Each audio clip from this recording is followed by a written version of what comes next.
Welcome to this week's Cattle Call. I'm Susan Littlefield on the Rural Radio Network. And let me tell you, this is a day, we thought last week was a party time when it came to the numbers that we've seen and the continued higher trade numbers.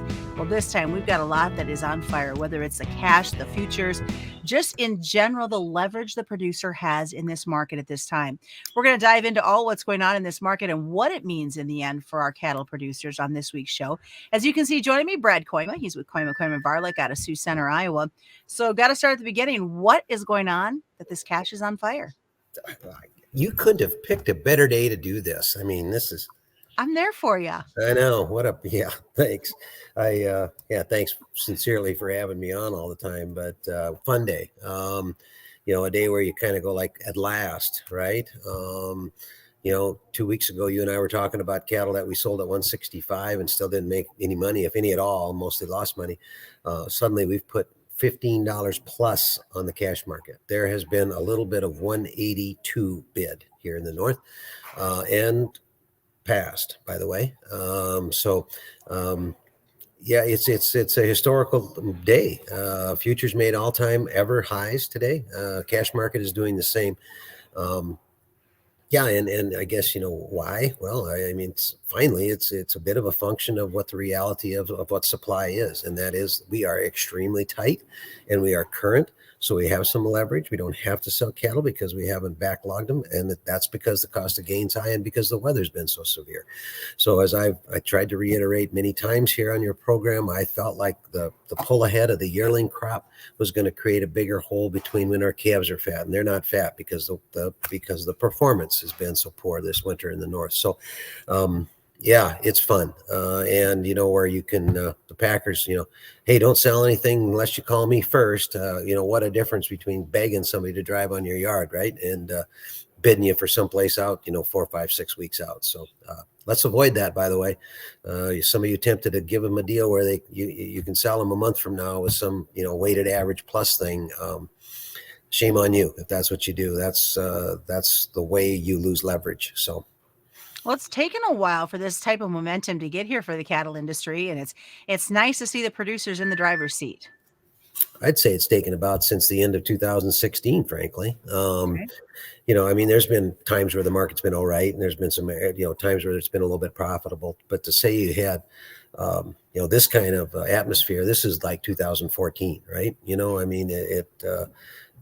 I wished, part of me wishes it would go a little slower because I know that, this is like a pop bottle rocket, right? I mean, it's and then it's over, right? And I wouldn't mind if it would take a little longer, but they don't ask me and I don't get a choice.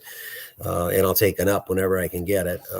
I have been cautioning some of the hedge people that, take a look at summer month cattle. August cattle have never, ever been this high ever, not even in 2014.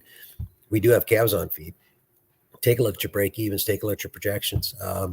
If you're super bullish, at least slide a put underneath this thing or something, because, there are things that you can go, that can go wrong.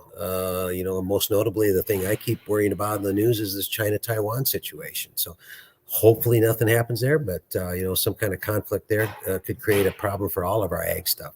So you're talking tight supply numbers. What are you looking at for tightness in these northern cattle?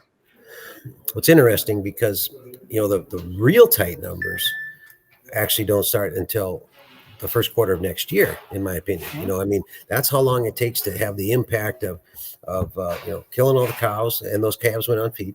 But then now hopefully having enough springtime moisture here where we decide that the cow calf man decides to retain heifers so that we don't have to feed that record number of heifers like we did last week. But the numbers now are, actually, you look at the slaughter numbers and we're killing a pretty good shot of cattle yet.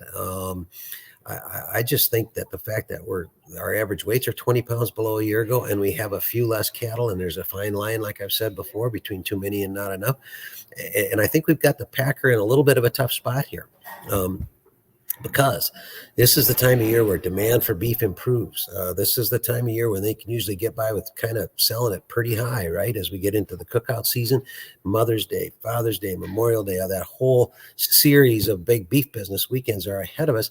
So I can see that, potentially in this packer boardroom, they're going like, well, what are we going to do here? Are we going to cut kill?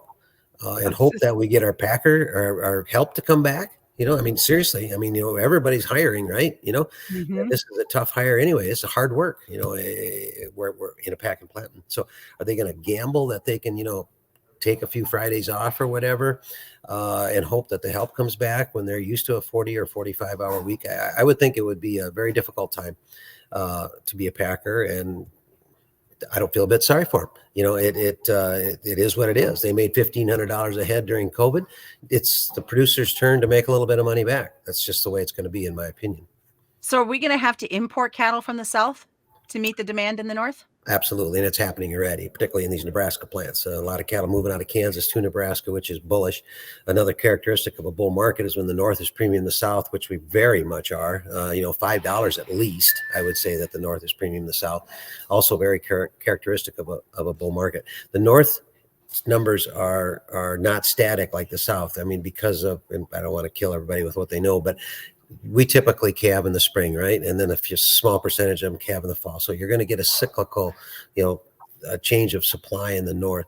And so when the North gets tight and gets current, that 25% makes a big difference when you look at it, from a big domestic standpoint. All right. Lots of great things happening. What should we be focused on as we go into this next week?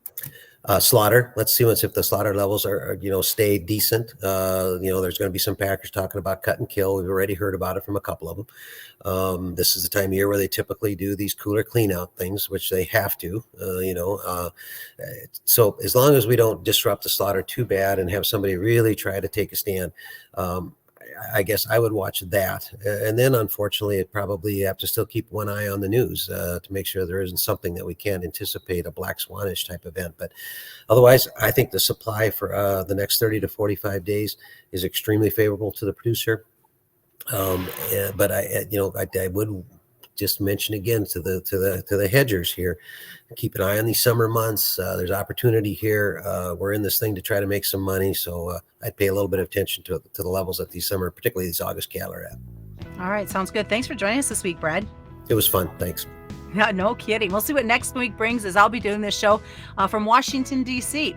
We, of course, appreciate Brad joining us this week. And as we always remind you, commodity futures and options involve a substantial risk of loss, not suitable to all investors. And that's this week's Cattle Call on the Rural Radio Network.